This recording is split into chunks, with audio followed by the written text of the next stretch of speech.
Hey, welcome to Z Astrology Chinese New Year 2025 Feng Shui episode. In today's video, we are going to talk about viewing your own home or office Feng Shui.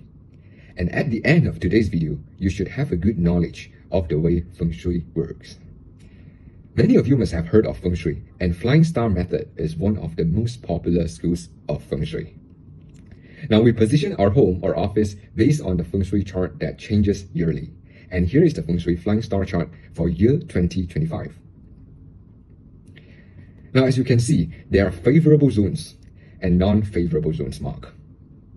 We are not going into details how we derive this chart, as our focus today is to delve into how we can arrange or adjust our homes or office based on the current year star's position. Now, are you ready? First, we want to imagine that this chart lies flat down on your office or home, and instantly you can see how they distribute.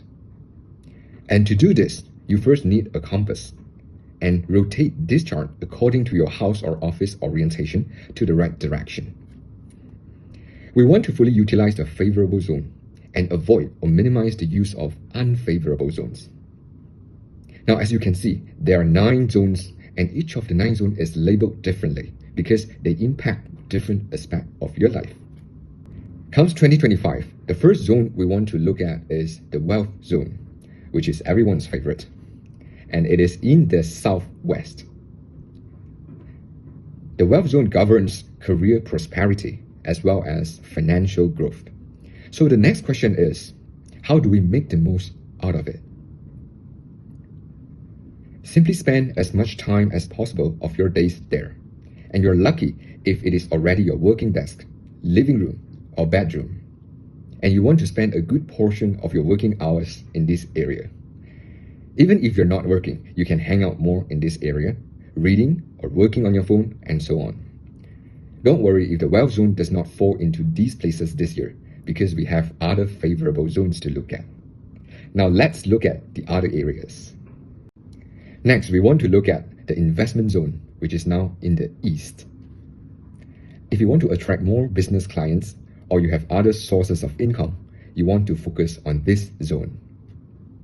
The east is the most powerful zone of all because it's at its peak energy this year.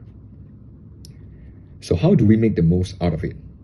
Well, like I mentioned before, we want to spend more time here, keep things organized and clean in this area. To further amplify its positive energy, we want to place green plants like bamboos or money tree.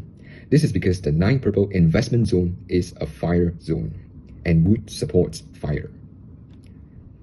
Items with red or purple accents, such as fresh flowers, cushions, or warm lighting, can further activate the star's strength. Now let's look at the first white nobleman zone. If you need support from your business partners or subordinates, or you want to maintain a healthy connection with your friends and family, you can look at the southeast nobleman zone. Do the same, working, planning, studying in this area, but now it's in the southeast zone instead. And because this is a water zone, water-related items like small decorative fish tank, water fountain, or items with blue or black accents can enhance the energy here. The next zone, we have the South Authority Zone. If you want to climb the professional ladder or secure a promotion, the South sector becomes a key focus for the year. You also want to be reminded that this is one of the current year's most powerful zone. The last favorable zone we have is the Green Jade Zone in the west. This zone can benefit students, researchers, and those working in the innovation sector.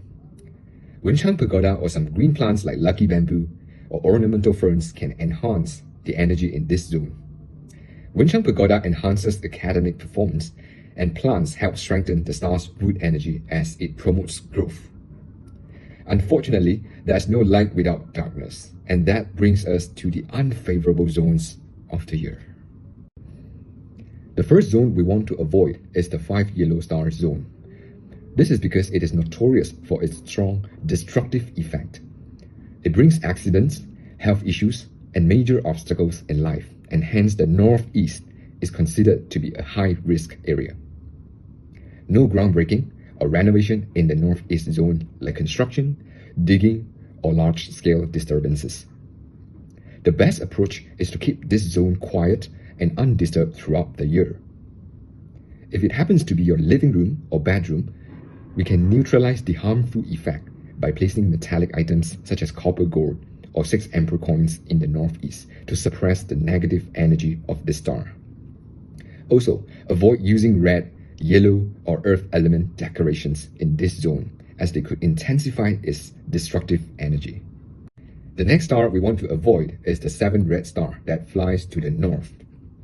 While its destructive energy is not as intense, this star often brings issues related to financial losses, theft, and disputes.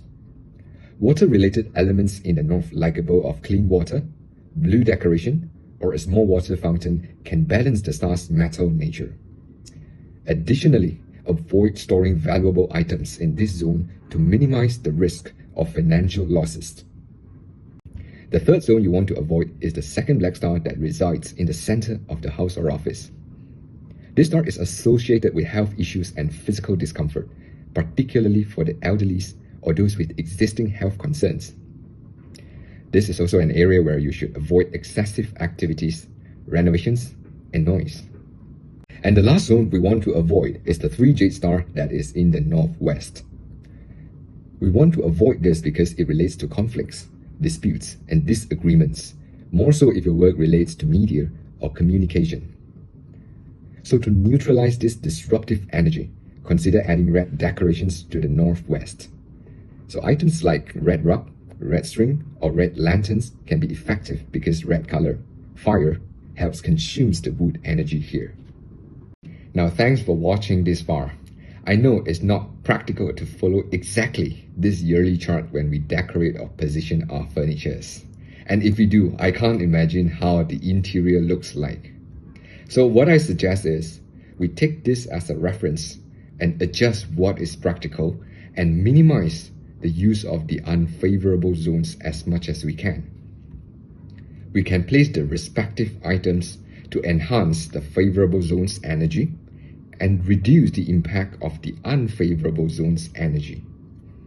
Try this out and let me know if you feel luckier at the end of this year. Thanks for watching. Have a happy and lucky day. Happy Chinese New Year.